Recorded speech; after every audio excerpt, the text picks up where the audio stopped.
¿Qué tal, amigos? Un gusto saludarles y tenemos al doctor César Vidal con nosotros aquí en Onda de Amor. Un gusto saludarte, César. Igualmente, Óscar. Supongo que te habrá ido muy bien en Argentina. Espero que así haya sido. Yo salgo para Argentina en muy pocas horas, o sea que Claro. unos y otros vienen. Sí, bueno, yo no soy Maduro, pero hay un pajarito que me había contado de que ibas a Argentina. Efectivamente. Bueno, el tema de hoy es un tema que pasa rozando también la Argentina. Vas a ver por qué. Ahora mismo hay una situación bastante caldeada dentro del Consejo de Derechos Humanos de Naciones Unidas porque ha presentado la dimisión y la dimisión se ha hecho efectiva hace unas pocas horas Vidit Muntarbor. A mucha gente el nombre de Vidit Muntarbor no le sonará de mucho, pero tengo que decir que oficialmente era el experto independiente en orientación sexual e identidad de género de Naciones Unidas. Este cargo se creó en el año 2016, teóricamente para defender los derechos humanos específicos del colectivo de gays y lesbianas, pero lo cierto es que era una especie de brazo institucional de la ONU para forzar la ideología de género. Y escogieron a Muntarbor, que era un profesor de la Universidad de Chulalongkorn, en Bangkok, en Tailandia, porque en realidad era un burócrata de organizaciones internacionales, lo había sido durante años. Era un personaje con muy poco éxito. Por ejemplo, durante años intentó que Naciones Unidas se pudiera reunir con el dictador de Corea del Norte y no lo consiguió. Y en un momento determinado debieron de considerar que era una persona que encajaría muy bien con esa agenda del lobby gay que ya se quiere imponer desde Naciones Unidas. Insisto, este cargo se creó durante el otoño del año pasado y se supone que Muntarbor iba a mantenerse en él hasta el año 19, que terminaba su mandato y que ya veríamos a ver lo que haría. ¿Qué ha hecho durante este tiempo Muntarbor? Durante aproximadamente un año. Bueno, pues se ha dedicado a presionar a los gobiernos de distintas naciones, incluido de manera muy especial el de Argentina, para que incorporaran la ideología de género en sus legislaciones, para que además, sobre todo, incorporaran leyes que persiguieran a aquellas personas que no están de acuerdo con los supuestos de la ideología de género, que es lo más grave, y a difundir algunas de los últimos disparates que se les ha ocurrido a los defensores de la ideología de género. Por ejemplo, Muntarbor apoyaba la lista del lobby gay que sostiene que en realidad no hay dos sexos, masculino y femenino, sino 112 géneros. No puedo creer eso. 112 géneros, no está hablando de animales, está hablando de seres humanos. Efectivamente, y es verdaderamente increíble lo que se considera un género. Por ejemplo, un género es el asexual, es decir, aquella persona que por X razones, por enfermedad, por deformación genética, por depresión, por lo que sea, no siente impulso sexual. Bueno, pues ese no es hombre ni mujer, ese es del género asexual. Existe el género de aquellos que son heterosexuales pero que están dispuestos a defender públicamente la ideología de género. Eso se supone que es otro género aparte.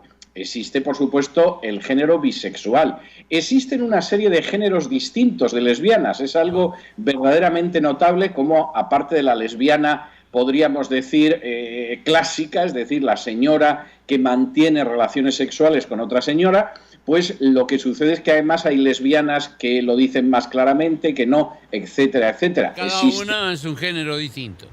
Bueno, sí, pero es un disparate, porque en muchos casos no estamos hablando ni de comportamientos sexuales, estamos hablando de estados de ánimo. Es decir, si usted se siente de pronto deprimido, pues usted es un agénero. Si usted en un momento determinado se siente especialmente excitado, pues es otro género distinto. Esto es un disparate que fundamentalmente lo único que pretende es impulsar la idea de que no somos dos sexos, masculino y femenino, sino el género que queramos en cada momento y que además ese género se puede cambiar y, por supuesto, esto además mueve mucho dinero. Muntarbor, la verdad es que intentó durante este año largo que estuvo al frente de su cargo imponer esto en distintas legislaciones. Y uno de los lugares por los que paró fue precisamente por Argentina, a ver si en Argentina iban todavía más allá en la ideología de género y se aprobaba, por ejemplo, una ley, como se ha aprobado en 11 de las 17 comunidades autónomas de España, que implica que cualquier persona que se oponga a la ideología de género, pues le va a caer encima una sanción administrativa, la pérdida del empleo e incluso la cárcel. César, y ahí, una pregunta, sí. César. ¿Cuál es la autoridad que tienen las Naciones Unidas sobre las naciones para imponer lo que ellos piensan? Bueno, ninguna, pero además lo grave del asunto es que esta actividad Naciones Unidas no la desarrolla en relación con la violación de derechos humanos. Es decir, Naciones Unidas no está enviando una comisión, por ejemplo, a Corea del Norte para que se acabe con los campos de concentración, o Naciones Unidas no está enviando una comisión a Venezuela para que, por ejemplo, no se persiga a la oposición y no haya presos políticos, y Naciones Unidas, desde luego, no envía una comisión a Cuba para que ponga en libertad a los disidentes del castrismo. Es decir, Naciones Unidas mantiene una absoluta pasividad ante situaciones que son sangrantes y que teóricamente por lo menos tendría la autoridad moral de mencionarla. Por eso es muy grave que lo que es una comisión de derechos humanos, un Consejo de Derechos Humanos de Naciones Unidas, donde, por cierto, ocasionalmente el presidente es un régimen tan poco recomendable como Arabia Saudí, digámoslo, donde se puede ir a prisión por tener, por ejemplo, una Biblia y no se puede abrir un lugar de culto que no sea una mezquita.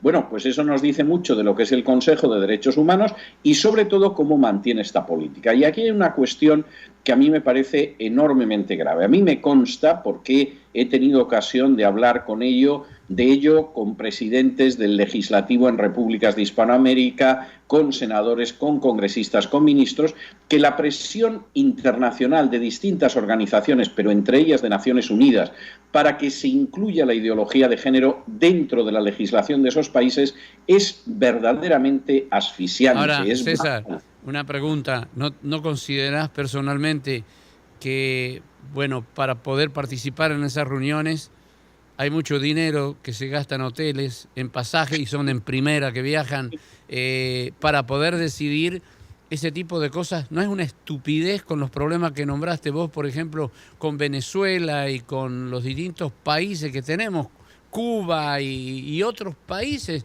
en la cual hay un quiebre total de derechos humanos? Por ejemplo, en donde las mujeres no pueden estudiar, en Oriente, donde hay tanta persecución, y se encargan ahora de inventar que hay 112 sexos distintos. Bueno, es para reír, pero si no fuera por tan costoso. Sí, no solo costoso, sino además trágico, porque, bueno, tengo que decir que lo que es el gasto de hoteles, de congresos, de viajes, de avión, etcétera, eso es lo de menos. O sea, esa es la parte pequeña del presupuesto. Lo que hay que tener en cuenta son los inmensos fondos millonarios que se mueven para sostener la ideología de género. Es decir, aquí hay gente que ha convertido en su profesión particular el impulsar la ideología de género. Y efectivamente eso mueve unos presupuestos multimillonarios que desde luego podrían tener una finalidad muchísimo más sensata. Tengo que decir que en estos momentos la situación está en el aire, porque claro, Muntarbón ha presentado su dimisión.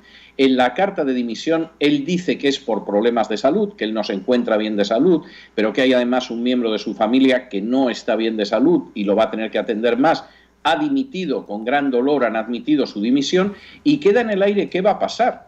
Y sinceramente yo creo que lo que tendría que pasar es que habría que suprimir esta figura del experto en violencia y discriminación basado en la orientación sexual y la identidad de género, porque esto es simplemente una mentira y es una falacia. Y visto lo que ha sucedido, yo creo que lo ideal sería decir, bueno, este cargo se acabó. Hemos tenido ya un caso, ya hemos visto lo que da de sí, ya nos hemos enterado de que hay 112 géneros, vamos a cerrar la tienda y a emplear los fondos de Naciones Unidas en algo que sea mucho más lógico, más sensato y más útil. ¿De dónde salen los fondos de Naciones Unidas, César? Supongo de las naciones. Pues de los países miembros, pero de manera muy relevante de los Estados Unidos, porque buena parte del gasto de Naciones Unidas deriva precisamente de los Estados Unidos, en un porcentaje muy elevado. De ahí que el presidente Trump siempre haya sido muy negativo en su apreciación de las Naciones Unidas. Trump es una persona que, en fin, es bastante cuidadosa en términos de gasto, supongo que sobre todo por todo su trasfondo y su experiencia como empresario, y una de las cosas que siempre le ha sacado de quicio es el gasto enorme que significa Naciones Unidas para los Estados Unidos. De hecho, la retirada de la UNESCO, aunque se quiera insistir en cuestiones políticas, que también las hay, es porque la factura de la UNESCO la pagaba en no escasa medida los Estados Unidos. Y claro, yo creo que aquí esta sería una oportunidad de oro para decir, bueno, este cargo se acabó, ya duró un año, ya molestó bastante, ya dilapidó lo suficiente los fondos de los países miembros con Estados Unidos a la cabeza, hagamos cosas útiles. No tengo mucha esperanza de que vaya a suceder, pero eso sería lo que tendría que suceder. Gracias por la oportuna opinión sobre estos casos que son difíciles de tratar, pero que es necesario tratarlo. Gracias, César. Ha sido un placer.